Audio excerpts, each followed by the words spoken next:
하나님 아버지의 말씀 같이 보도록 하겠습니다. 말씀은 요한복음 5장 24절부터 29절까지의 말씀입니다.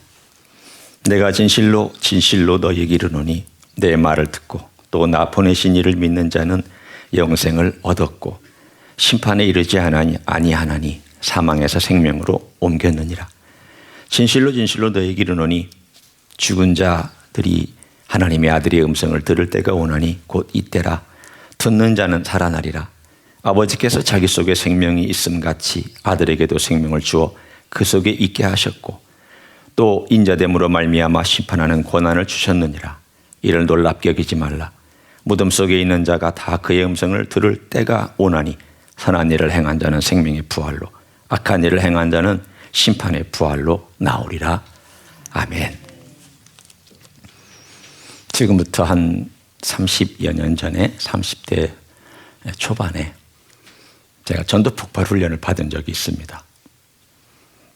전도폭발 훈련은 전도훈련 치고는 굉장히 흔히 우리가 표현하듯 빡세게 훈련시키는 그런 훈련입니다. 외워야 될 구절도 많고 또 그걸 달달달달 암송을 해서 전도 현장에 실습까지 나가서 해봐야 되는 상당히 한국 교회에서는 많이 정착이 되어 있지만 쉽지 않은 그런 전도 훈련입니다. 그걸 받을 때 가장 인상 깊었던 장면이 있습니다. 처음 이제 그 훈련 받는 그 자리에 가서 여러 주에 걸쳐서 훈련을 받지만 이제 목회자였기 때문에 짧은 기간 동안에 인텐시브하게 훈련을 받는 그 장면 중에 한 장면이 있었습니다. 그것이 바로 요한복음 5장 24절을 소개하는 장면입니다. 복음 전도하는 과정에서 소개하는 장면입니다. 진실로 진실로 너에게 이르노니 내 말을 듣고 나 보내신 이를 믿는 자는 영생을 얻었고 심판에 이르지 않으니 딱 성경을 들더니 사망에서 생명으로 옮겼느니라 이러는 거예요. 제가 그래서 그분이 보여주시는 그분이 너무 확신과 너무 자랑스럽고 너무 강하게 얘기를 해서 그 인상이 확 하고 바뀌었습니다. 와, 사망에서 생명으로 옮겼느니라.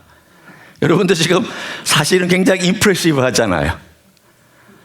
그게 지금 벌써 제가 30대 초반이니까 30년이 훌쩍 넘은 전인데도 그분이 그 했던 얼굴, 표정, 그리고 이 소리, 손 동작 이런 것들이 여전히 기억 속에 남아 있습니다. 과연 오늘 본문에 우리가 읽은 이 이야기가 이 주님께서 주신 메시지가 사실인가? 우리는 3주 전에 이 본문의 말씀을 나눴습니다. 여러분 기억 안 나시죠? 다행입니다. 기억나시면 어떨까? 제가 기억나시는 분이 있으면 정말 놀라운 일이죠. 제가 한국에서 목회할 때 정말 명석한, 머리 기억력이 명석한 분이 한 분 계셨습니다. 이분은 설교를 다 노트에 적습니다. 그리고 그 노트를 다 기억합니다. 목사님, 그 설교는 5년 전 언제 하셨죠? 이런 분이에요. 그러니까 제가 이분 때문에 같은 설교를 못했어요. 무서워서. 똑같은 설교한다고 말할까 봐. 사실은 같은 본문을 다뤄도 접근을 다르게 했고 또 다양한 사실은 다른 접근법을 통해서 설교를 했던 그런 경험이 있습니다. 다행히 우리 교회는 그런 분이 안 계셔서 다행입니다. 아직까지는 그런 분을 제가 발견하지를 못했습니다. 3주 전에 말씀 나눈 것 중에 제가 이런 말씀 나눴습니다. 생명이란 단어와 심판이란 단어가 대략 10번씩 동등하게 나오고 있다. 그리고 이 심판과 생명이란 이 주제가 오늘 5장의 가장 중요한 두 기둥이 된다. 이해하는 데 있어서의 두 주제가 된다라고 나눴습니다. 그리고 그때 3주 전에 복음을 나눌 때에 생명에 관한 이야기를 제가 그때 나눴습니다. 특별히 죄 문제에 관한 이야기를 나눴습니다. 우리 주님께서 이 땅에 오셔서 우리를 사망에서 생명으로 옮겨주시려면 이 사망이 왜 왔느냐, 그리고 심판을 왜 받느냐, 이걸 알아야 되는데 이건 죄 문제다. 뜬금없이 심판이 나오고 뜬금없이 죽음이 나오는 건 아니다. 죄가 있기 때문에 나온 거다. 이 죄 문제를 주님이 해결해 주셨다. 그래서 제가 여러분과 함께 나눴던 죄값을 지불하신 예수님, 이건 너무나도 우리가 잘 알고 있는 이야기니까 그 이야기 나눴습니다. 그리고 덮어주시고 나서 씻어주셨기 때문에 또한 없애주시고 사해주셔서 우리가 이 죄의 문제로부터 해결되었다라는 것을 나눴던 기억이 아마 나실 것입니다. 그런데 죄의 문제만 해결하신 것이 아닙니다. 심판의 문제도 해결하셨습니다. 심판으로 인해서 결국은 인간이 죽게 되는데 이 죽음이라는 것이 뭔가에 대해서 오늘 좀 생각해 보려고 합니다. 여러분, 우리 모두는 다 죽습니다. 예수님이 만약 우리가 살아있는 동안에 오신다면 모르지만 그렇지 않으면 우리 죽습니다. 그리고 우리 선배 중에 돌아가신 분들 계십니다. 이 육체적인 죽음은 사실은 장차 올 두 번째 2차적인 죽음에 대한 예표적인 사건에 불과합니다. 이게 마지막이면 좋겠죠. 내 인생 내 마음대로 살다가 죽으면 끝. 그러면 편하게 살다가 마음대로 먹고 마음대로 가고 마음대로 즐기고 마음대로 자기 원하는 거 다 하다가 죽으면 끝. 그러면 뭐 이 세상 자기 마음대로 사는 사람들 뭐 아무 문제 없습니다. 그런데 하나님은, 우리 주님은 그렇게 말씀하시지 않았습니다. 우리 주님의 말씀입니다. 죽음 이후에는 심판이 있다. 그런데 이 죽음 이후에 있는 심판을 받고 지난 시간에 나눴던 하나님의 생명이 없이 영원히 사는 것이 제일 불행한 일입니다. 세상에 제일 불행한 일은 하나님 생명 없이 영원히 사는 것입니다. 제가 지금부터 40대 후반에 제가 암 수술을 받았으니까 그때 수술을 받고 중환자실에서 며칠 있었습니다. 그리고 이제 중환자실을 벗어나서 일반 병실로 왔습니다. 그 중환자실에 있을 때는 힘들기는 했어도 온 천장에 막 줄들은 다 있었던 기억이 납니다. 하여튼 꽂을 수 있는 데는 다 꽂고, 뭐 링게를 꽂고, 뭐 꽂고, 뭐 하여튼 진통제 꽂고, 다 꽂고, 막 온 몸에 다 꽂을 건 다 꽂고 중환자실에 있었는데, 아니 문제는 일반 병실에 나왔을 때가 더 불안한 것이었습니다. 왜 그런지요? 여러분 설명해 드릴까요? 중환자실에 24시간 케어합니다. 그러니까 늘 간호사가 서 있습니다. 한 사람이 서 있는 게 아니고 돌아가면서 계속 중환자실에 들락날락 24시간 케어하니까 그 고통과 아픔 속에서 뭐 의식이 있다 없다 하다가도 그래도 간호사가 있다는 것 자체 때문에 사실은 심리적으로는 좀 위안이 됐습니다. 그런데 그 상태를 바로 벗어나가지고 일반 병실로 왔을 때 한 하루인가 이틀을 제가 일반 병실에 있었는데 상태는 조금 나아졌지만 여전히 힘들고 어려운 가운데 간호사가 왔다 갔다 하지 않은 속에서 제가 환각 증세가 생겼고 이상한 꿈들을 꾸기 시작했습니다. 아니 이 꿈을 좀 빠져나가고 싶은데 이상한, 그야말로 막 어떻게 빠져나오지도 못하고 그렇다라고 내가 예수님의 이름을 부르고 싶은 어떤 의식이 있는데도 입에서 예수님의 이름도 나오지도 않고. 여러분 그런 꿈 꾸신 적 있으십니까? 모르겠습니다. 여러분은 그런 괴로움과 그런 감정적인 지옥 같은 경험을 하신 적이 있으신지는 모르겠지만 정말 지옥 같았습니다. 아니, 내가 예수님의 이름을 불러야 되는데, 그래서 내가 이 환각과 이런 고통 속에서 빠져나와야 되는데 왜 이렇게 예수님의 이름을 내가 못 부르지? 그 의식까지도 있으면서도 그 환각 상태를 계속 제가 거의 하루 동안 경험을 했습니다. 그리고 옆에는 잠시 깨워서 볼 때는 옆에는 사실은 제 아내밖에 없었고 간호사는 사실은 어떻게 아주 힘들 때만 오는 그런 상황 속에서 와, 정말 지옥 같다. 이 지옥 같은 그러한 경험, 감정, 뭐 육체까지 포함한다면 지옥 같은 육체의 감정, 뭐 육체적인 경험이라고 얘기할 수 있는 그런 경험을 한 적이 있습니다. 그러면서 그때 이런 생각, 여러 가지 생각이 났습니다. 와, 내가 그때 예수님의 이름을 왜 이렇게 못 불렀을까? 나 정말 믿음이 있었던 것일까? 여러분, 제가 그 경험을 한 이후에 제 믿음에 대해 심각하게 고민한 적이 있습니다. 내가 정말 예수님 믿는 사람이었을까?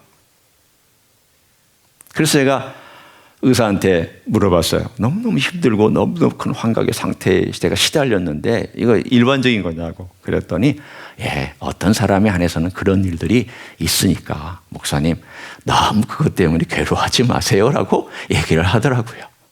위안은 됐지만 한편으로 지옥이라면 이런 것이 아닐까. 지옥이라면 이렇게 괴로움에서 빠져나오지 못하는 어떤 수렁 같은 데에서 괴로운 것이 아닐까. 그런 생각을 했던 적이 있습니다. 우리 영혼이 이 땅에서 죽으면 지옥에 갑니다. 혹은 천국에 가 있습니다. 둘 중에 하나로 갈려져 있죠. 그런데 이 지옥은 구치소에 불과합니다. 감옥이 따로 기다리고 있습니다. 구치소는 잠시 머무는 곳이고요. 감옥은 오래 기간 동안 머무는 곳이죠. 성경에 보면은 불못이 나옵니다. 최후 심판이 끝나고 나서 지옥도 불못에 던져지고 죽음도 불못에 던져집니다. 저는 그 불못이 뭘까에 대해서 고민을 많이 했지만 성경에 요한계시록 21장과 20장에 나온 것 외에는 더 명확하게 얘기한 내용은 없습니다. 어떤 때는 지옥에 대한 표현도 어렴풋이 많이 나오기도 하지만 이 불못에 대한 명확한 표현들은 또한 우리가 알 수 없기 때문입니다. 다만 한 가지 이렇게 우리가 조심스럽게 짐작해 볼 수는 있습니다. 불못은 지옥보다 규모나 힘이나 권세가 더 훨씬 큰 것입니다. 왜냐하면 불못은 지옥을 빨아들이고 지옥이 그 속에 들어가서 함몰되어 버리니까. 그게 어떤 것인지 모르지만 세상에 지옥이 하찮게 여겨질 정도로 영원한 벌을 받는 곳이 있다라고 하는 것은 뭘까?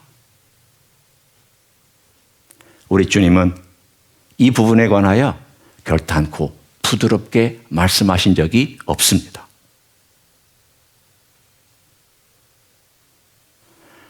주님께서 지옥을 말씀 안 하시지 않은 게 아니에요. 주님 제법 자주 말씀하셨어요. 심판에 대해서도 주님 제법 자주 말씀하셨어요. 이걸 우리가 듣고 싶지는 않지만 사실은 들어야 될 필요가 있습니다. 왜냐하면 결국 죄와 사망과 그 심판받고 사망에 이르는 이 모든 것은 사실은 다 성경에서 논리적으로 연결되어 있고 사실이라는 것을 계속 강조하고 있기 때문입니다. 이 문제를 해결하셨다는 걸, 죄 문제를 해결하셨을 뿐만이 아니라 이 사망이라든가 심판받는 이 문제를 주님께서 해결하셨습니다. 제가 이사야서를 새벽에 나누면서 참 멋진 구절을 발견하고 이 구절은 정말 너무 멋지다. 내가 왜 이 구절을 그동안에는 몰랐을까? 이 의미를 깨닫지 못했을까? 한 구절이 있습니다. 새벽에 나눴던 구절 중에 하나입니다. 그것이 바로 이사야 32장 2절의 말씀입니다. 제가 읽을 테니까 들으시기만 해도 됩니다.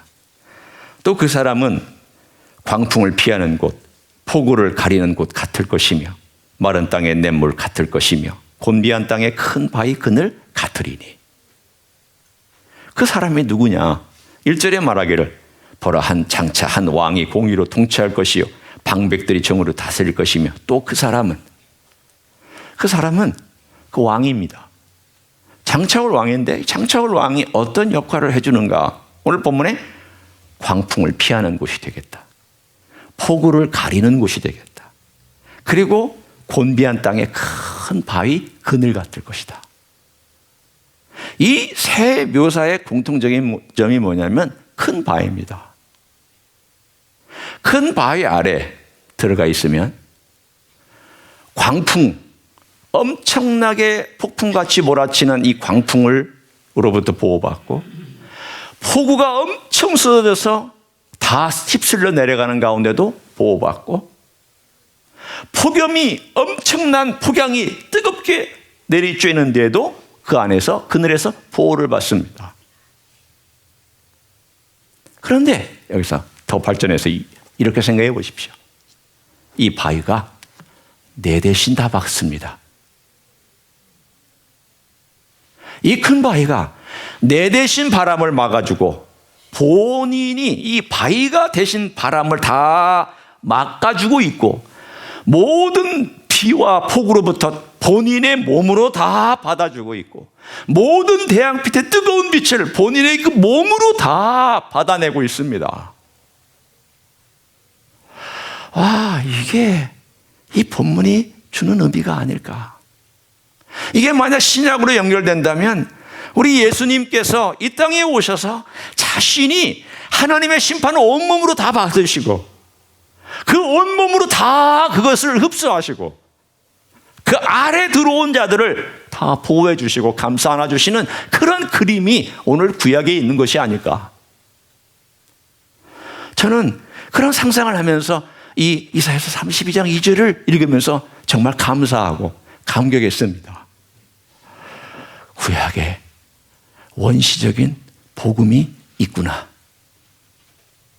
비록 상징적인 언어들을 사용했지만 구약 안에도 복음이 들어있구나. 이런 귀한 복음이 들어있구나. 세상에 어느 왕이, 세상에 어떤 인간이 자기 몸으로 모든 바람과 비와 모든 태양의 뜨거움을 다 받고 그 아래 들어온 자를 보호하며 감싸 안아서 자기의 모든 생명을 다 바쳐서 주는 그런 왕이 어디 있느냐. 만약 그런 왕이나 지도자가 있으면 저 목숨 걸고 따라갑니다.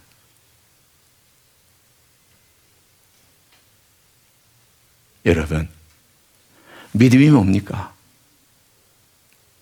나를 위해서 하나님께서 다 행하셨다는 거 아닙니까? 그걸 내가 받아들이는 거 아닙니까? 예수님께서 나를 위해서 다 내어주셨다라는 것을 믿는 거 아닙니까? 그러면 목숨 걸고 따라가야죠. 나를 위해서 다 주셨다면 내가 그분에게 사로잡혀서 따라가는 건 당연하잖아요. 안 따라가는 게 이상하죠. 안 따라가는 게. 오늘 주님께서 똑같이 우리에게 말씀해 주셨습니다. 내가 너를 위하여 이 땅에 왔는데 내가 너를 사망에서 생명으로 옮겨주려고 왔다. 심판에서 심판받지 아니하는 자리로 옮겨주려고 왔다. 생명의 자리로 옮겨주려고 왔다. 그런데 이 생명의 자리로 옮겨주려면 네가 내 말을 들어야 된다. 5장 24절 첫 번째 나오잖아요. 내가 진실로 너에게 이르노니 내 말을 듣고 나 보내신 이를 믿는 자는, 그때 제가 이를 설명했습니다. 여기서 믿는 것은 하나님을 believe in him이 아니라 believe him이라고 얘기를 했습니다. 차이점이 뭡니까?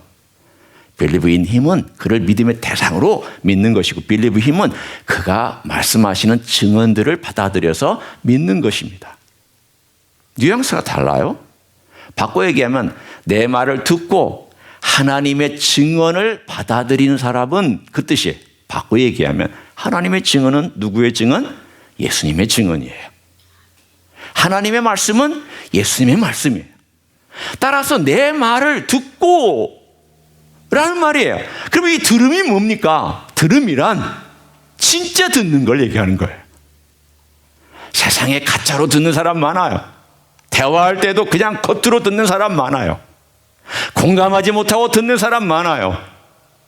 여기서 듣는 것은 내 마음의 전부를 열고 받아들인 걸 의미하고 있어요. 사랑하는 성도, 이게 믿음입니다. 믿음은 실제예요. 믿음은 역사하고 있어요. 믿음은 생명이 있어요. 믿음은 역동하는 능력이 있어요. 이건 내가 가지고 있는 원초적인 무슨 능력이 아니에요. 이게 뭐냐면 믿음이란 그분이 하신다라는 것을 그대로 받아들이는 수용성이 믿음이에요. 성도 여러분, 주님께서 죄 문제, 심판의 문제, 죽음의 문제 해결해 주셨어요. 죽음의 문제도 마찬가지예요. 우리를 죽음의 땅에서 생명의 땅으로 옮겨 놓으셨다. 그 정도에서 머물지 않아요. 진짜 멋진 것은 본질이 변해야 멋진 거예요. 여러분이 미국 땅에 살고 있지만 미국 사람처럼 느끼세요? 꼭 그렇진 않죠. 언제 그걸 알아요?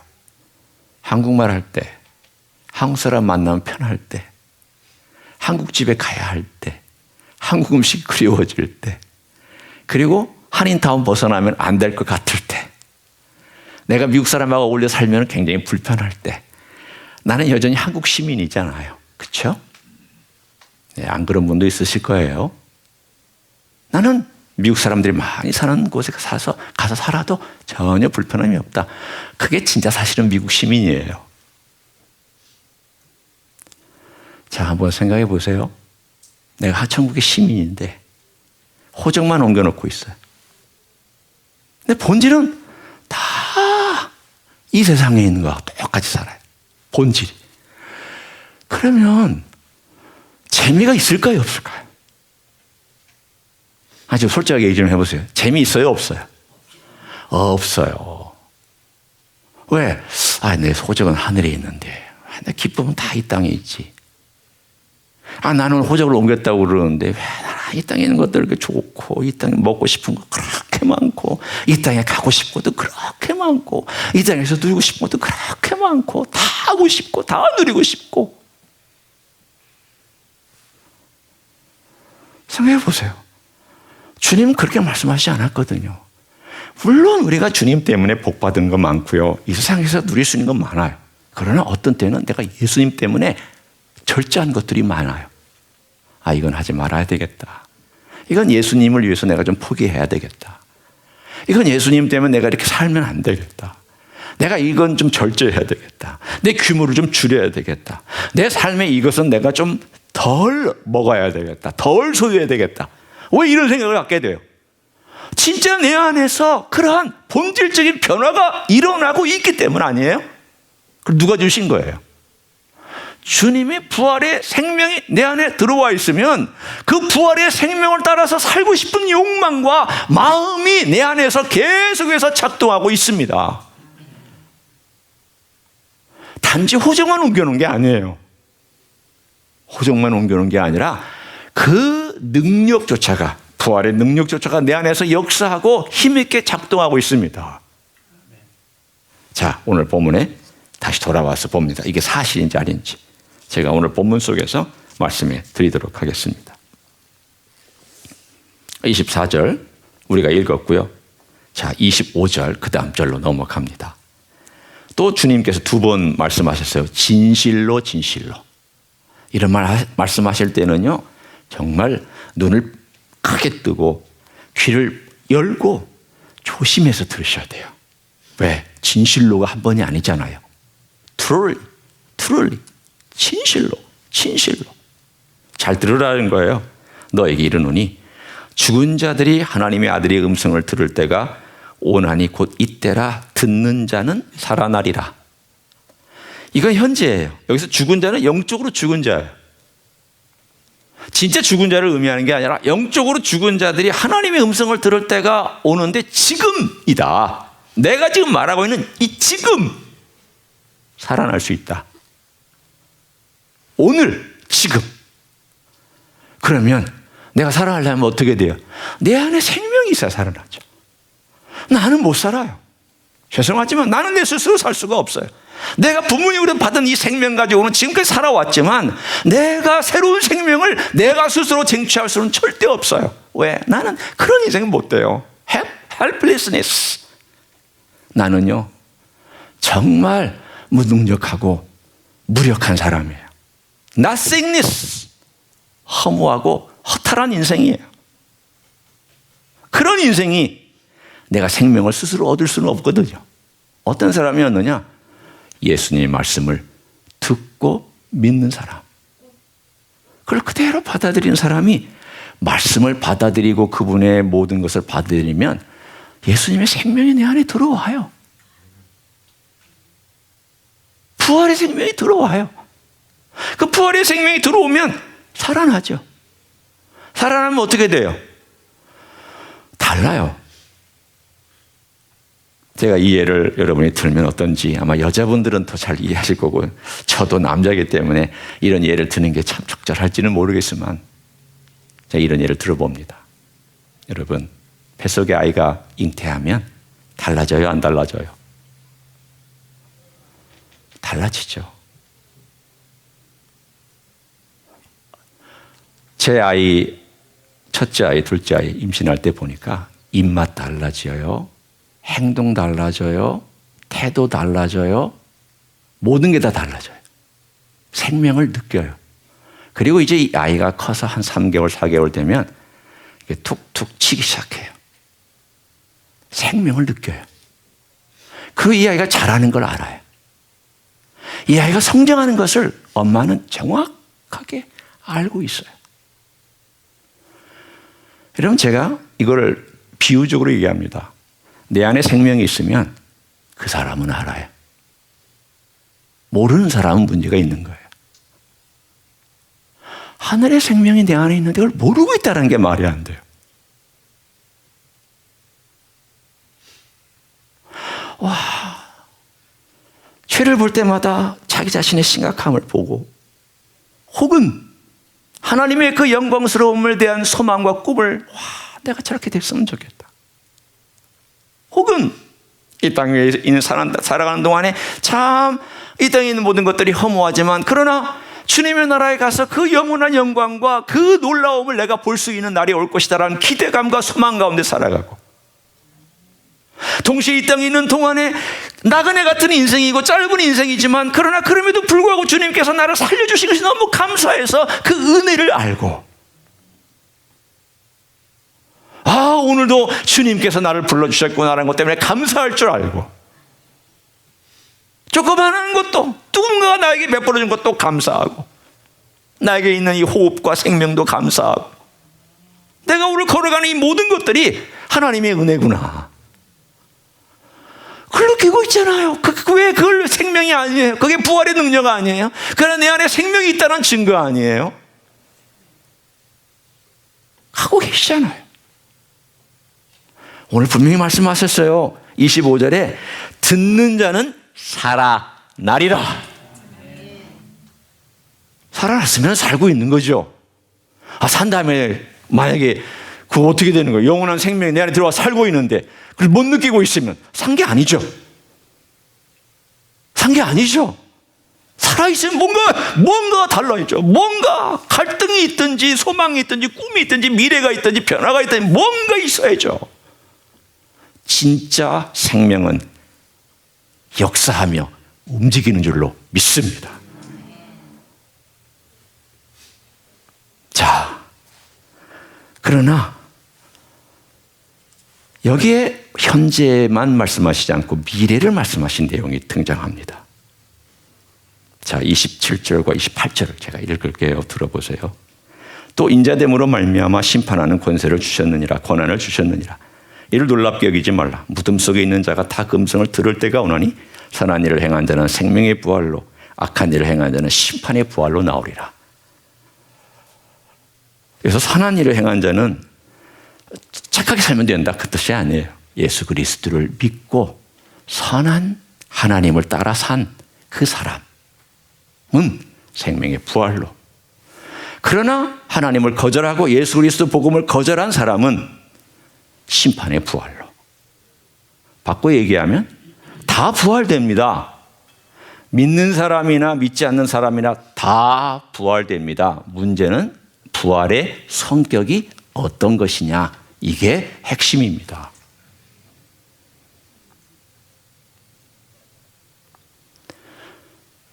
인간은 육체를 떠나서 존재하지 못합니다. 원래 그렇게 지어놨기 때문에 하나님께서 원래 그렇게 회복시켜 놓을 거예요.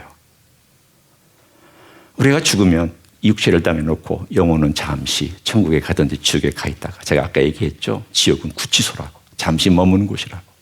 천국 뭐 낙원이라고 할 수도 있고, 하여튼 저는 모르겠지만 잠시 머무는 어떤 곳, 아직 우리가 새하늘과 새 땅에 들어가기 전에 잠시 머무는 어떤 곳과 어떤 지옥이 있어요. 그러다가 부활이 일어나요. 우리 주님이 재림할 때 믿는 자가 부활해서, 우리 주님을 참으로 고백한 자가 부활해서 생명의 부활로 주님을 만나요. 그리고 천년왕국이 지난 다음에, 천년왕국이 끝나고 나서 모든 인류가 심판받는 심판의 부활이 일어나요. 그때는 믿지 않는 자들이 일어나는 부활이에요. 그러나 확실한 것이 있어요. 모든 인간은 다 부활됩니다. 누가 그러면 심판하시느냐? 자, 이제 그 이야기를 우리가 함께 나누려고 합니다. 오늘 26절에 보면, 27절에 보면 이런 메시지가 나와요. 또 인자됨으로 말미암아 심판하는 권세를 주셨느니라. 이게 무슨 뜻일까요? 인자됨으로 말미암아. 여러분, 인자 그러면 여러분이 이렇게 생각하실 거예요. 성경을 좀 읽으신 분은 이건 예수님의 메시아의 칭호인데, The Son of Man, The Son of Man. 인자가 이런 권세가 있는 줄 알게 하려 함이라. 이런 표현들을 보면 인자는 The Son of Man이에요. 여기 인자는요, A Son of Man이에요. 이게 어떻게 다르냐? 달라요. The Son of Man은 예수님의 타이틀이에요. 인자가 나 메시아를 지칭하는 거예요. 내 메시아가 이 말이에요. 여기 인자는 그냥 사람의 아들이에요. 사람이 되셨다라는 거예요. 오늘 여기서 말씀하신 또 내가 사람이 됨으로 말미암아, 그 뜻이에요. 내가 메시아이기 때문에 그 말이 아니라 내가 사람이 되었기 때문에 내게 이런 권한을 주셨다. 그럼 이게 무슨 뜻이에요? 내가 사람이 됐는데 하나님께서 이런 권한을 주셨다는 게 무슨 의미가 있는 것입니까? 우리와 무슨 상관이 있는 것입니까? 어려운 표현이죠. 예수님이 인간이 되셨다는 것이 심판하고 무슨 관련이 있는지 이렇게 생각하시면 됩니다. 두 가지입니다. 첫째는, 여러분을 심판하시려면 여러분을 잘 알아야 돼요. 여러분의 경험을 가지고 있어야 되고, 여러분의 유혹도 느껴봤어야 되고, 여러분이 가진 죄도 경험해 봤어야 돼요. 그러면 정확하게 내 속에 있는 모든 것들을 다 끄집어내시고 심판하고 정확하게 말씀하실 수 있어요. 하나님은 전지전능하시기 때문에 우리를 아시지만 몸으로 죄를 경험한 분은 아니에요. 원래 하나님이 죄를 어떻게 경험해요? 거룩하신데 경험할 수가 없어요. 가까이 올 수도 없어요. 근접하지를 못해요. 그런데 예수님이 인간이 되셔서 십자가에 달리실 때에는 죄를 뒤집어 쓰셨잖아요. 죄를 경험하셨잖아요. 죄가 그를 죽였잖아요. 그러니까 자기 몸으로 죄의 모든 것들을 경험한 분이에요. 자신의 죄도 아니지만 자기가 경험한 분이에요. 여러분이, 하나님은 거룩하신 분이 죄를 경험하지 못하는 분이 이 땅에 인간이 되셔서 오셔가지고 죄를 경험했다면, 죄가 뭔지 알아요. 죄는 이런 것이구나. 심판은 이런 것이구나. 심판받아봤기 때문에. 죽어봤기 때문에 죽음이 뭔가를 알아요. 십자가상에서 3시간 동안 엘리 라마 사박다니라고 외쳐봤기 때문에 하나님으로부터 2차의 죽음, 사망, 곧 영혼이 분리된다는 것이 무슨 느낌인지를 그는 경험하셨어요. 다 경험하셨어요. 죄와 죽음과 심판 다 경험하셨어요. 1차 하나님의 죽음, 2차 죽음 다 경험하셨어요. 이분이 심판하시면 어떻게 될 것 같아요? 무섭죠. 여러분, 무섭지 않으세요? 여러분을 속속들이 다 알고 있고, 여러분의 피부 조직 하나, 여러분의 손톱 조직 하나까지 다 알고 있고 다 경험한 그분이 내 앞에 서라. 자, 지금부터 내 3번 하자. 너 인생 어떻게 살았느냐? 너 무슨 죄를 졌느냐? 여러분, 저는요, 두렵고 떨려요. 나를 그렇게 잘 안다는 분이 나를 만약에 심판하신다면 나는 끔찍할 것 같아요. 너무너무 끔찍할 것 같아요. 내 속에 있는 모든 생각들, 내 세포 속에 숨어있는 죄들, 내 마음속에 있는 악한 마음들, 내가 거짓말했던 것들, 나를 옹호하기 위해서 했던 것들을 다 알고 계시면서 다 사실은 어떤 의미로 보면 포텐셜을 가지고 다 경험해봤던 주님께서 내 삶의 심판자로 오신다고 한다면 숨이 막힐 것 같아요. 여러분, 그분이 지금 그때의 어마어마신 심판자로서 나를 심판하시기 전에 지금 살아나리라 라고 말씀하고 계시는 게 얼마나 너무 감사한지 몰라요.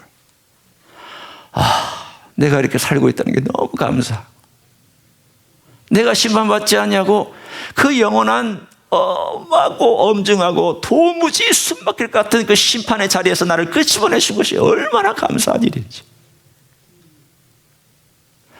여러분, 심판은 무섭습니다. 미래에 받을 영원한 형벌도 대단히, 뭐라고 말할 표현을 제가 못하겠는데 제 느낌으로는 너무너무 무섭습니다. 두 번째는,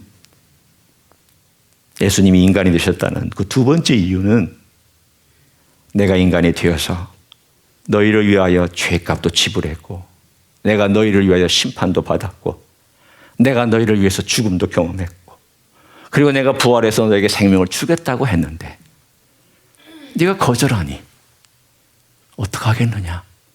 너는 그 자체가 심판받은 거다. 이미 이 세상에서 예수님을 영접하지 그냥 심판의 선고가 내려졌고 집행만 기다리고 있는 거예요. 그게 인자됨이에요.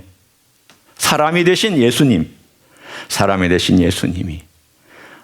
나를 심판하시는 그 자리에서 끄집어내 주셨구나. 근데 만약 끄집어내심을 받지 못한 자들은 주님께서 엄중하게 그걸 물으시겠구나. 와, 내가 그 자리에 안 간 게 얼마나 다행인가.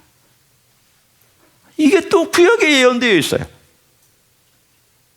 어디 있는지 한번 가서 보실까요? 이번에도 이사야예요. 이사야서 제가 이사야서를 보면서 과거에 몰랐던 내용들을 이번에 새벽 예배를 하면서 참 많이 발견했습니다. 이사야서 8장 14절입니다. 이사야서 8장 14절 제가 읽어보겠습니다. 그가 성소가 되시리라. 그러나 이스라엘의 두 집에는 걸림돌과 걸려 넘어지는 반석이 되실 것이며 예루살렘 주민에게는 함정과 올무가 되시리니. 하나님께서 주신 돌이 하나 있어요. 큰 바위예요. 그런데 이 바위가 믿지 않는 이스라엘 두 집, 위에 있는 이스라엘과 남쪽에 있는 유다에게는 걸림돌과 걸려 넘어지는 반석이라고 그렇게 말씀하고 있습니다. 반석이 있는데 누구에게는 걸려 넘어지고 누구에게는 파괴시키는 돌이 되고요.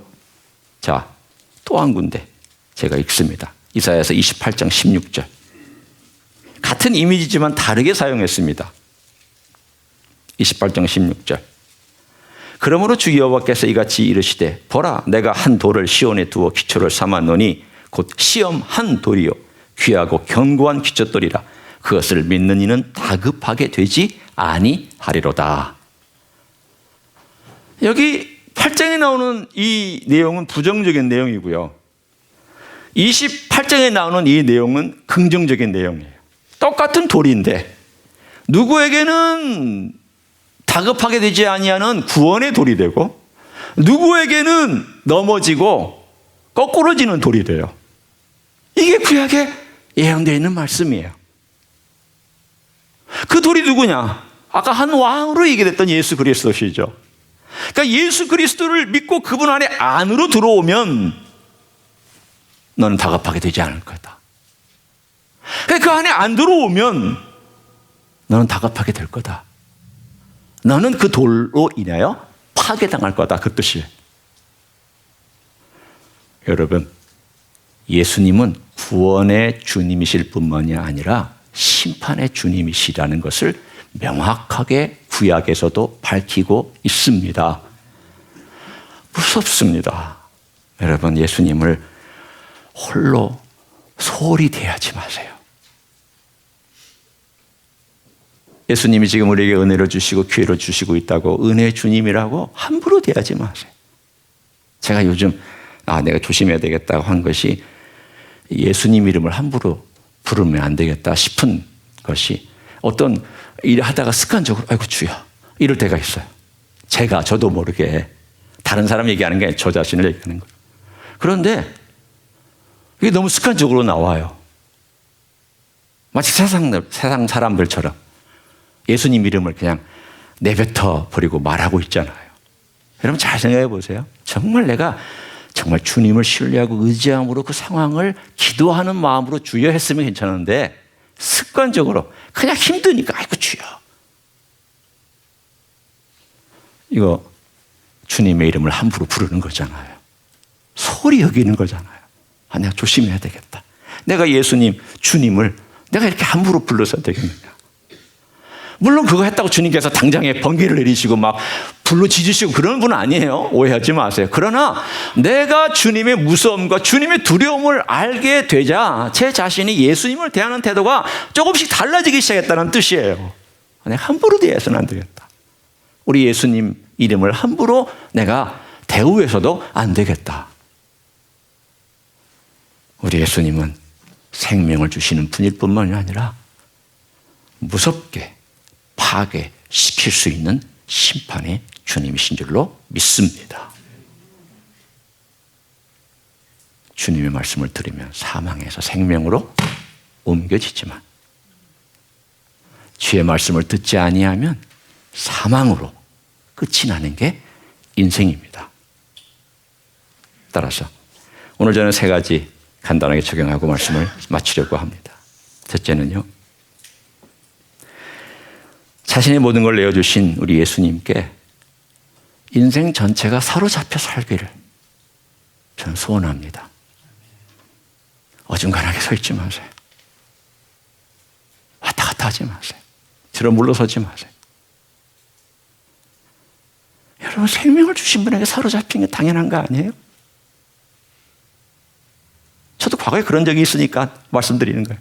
그런 기간이 있을 수는 있어요. 그러나 언젠가 어떤 시간이 되면 코페르니쿠스적인 혁명적인 전환이 있어야 돼요. 이런 전환 없이 그냥 살아가면 저는 이렇게 생각할 거예요. 과연 믿는 사람일까? 제가 이제까지 보건대 아니올시다 라고 말하는 사람이 더 많습니다. 언젠가는 코페르니쿠스적인 변환이 있어야 되는데 사로잡히도록. 첫 번째 적용입니다. 두 번째는 그 기이한 돌에 늘 붙어 있어야 됩니다. 생명이 역사하도록. 그 생명은 내 안에서 늘 역사하는데 어떻게 역사하느냐? 붙어 있어야 역사해요. 떨어져 있으면 생명이 거의 가까이 살다가 언젠가는 이게 생명이 힘이 없어질 때도 있고요. 자칫 잘못하면 떨어져 나갈 수도 있습니다. 예를 들어보면 가룟 유다 떨어져 나갔습니다. 바울 시대에 하메네와 알렉산더 믿음에서 파선했다고 되어 있습니다. 믿음에서 파선했다는 말은 뭐냐면 믿음을 버렸다 그 뜻입니다. 믿음을 버린 사람은 구원받지 못합니다. 그렇구나. 믿음을 고백하고 신앙인으로 살아오다가도 이런 케이스들이 드물지만 있을 수 있구나. 성경은 그 얘기해요. 따라서 붙어 있으셔야 돼요. 세 번째, 영생은 내 안에서 움직이는 생명이기 때문에 그 생명은 자라게 되어 있고 그 생명의 주인이신 예수님에 대한 헌신은 더 깊어지고 넓어지게 되어 있습니다. 나는 그런 삶을 살고 있는지 점검해 보시기를 원합니다. 우리 주님 오실 날이 얼마 남지 않았다고 저는 생각합니다. 제가 틀릴 수도 있습니다. 그러나 우리 주님 오실 날이 얼마 안 남았다면 인생을 좀 어떻게 살아야 될지를 조심해야 될 거 아니겠어요? 그렇죠. 후회 없게 사셔야죠. 먹고 마시고 잘 먹고 잘 살아야 되겠다. 그런 후회 말고요. 주님을 위해서 뭔가 기도도 좀 더 하고, 내가 주님을 위해서 헌신도 좀 더 하고, 내가 주님을 위해서 뭔가, 그리고 주님이 기뻐하시는 내가 조금이라도 더 하면서 나중에 우리 주님 앞에 너 뭐하다 살아왔냐? 너 뭐하면 인생 살았냐? 말씀하시면, 주님 제가 그때 2023년 4월 16일 김수영 목사의 설교를 듣고 제가 조금 더 주님을 위해서 살기로 작정하고, 그리고 그날 이후로 제가 정말 주님을 위해서 조금 더 헌신하다 왔습니다. 최소한 그런 변명이라도 우리가 할 수 있어야 되지 않겠어요? 저를 포함해서 하는 말입니다. 그런 여러분들 되시기를 예수님의 이름으로 간절히 축원합니다. 기도하겠습니다.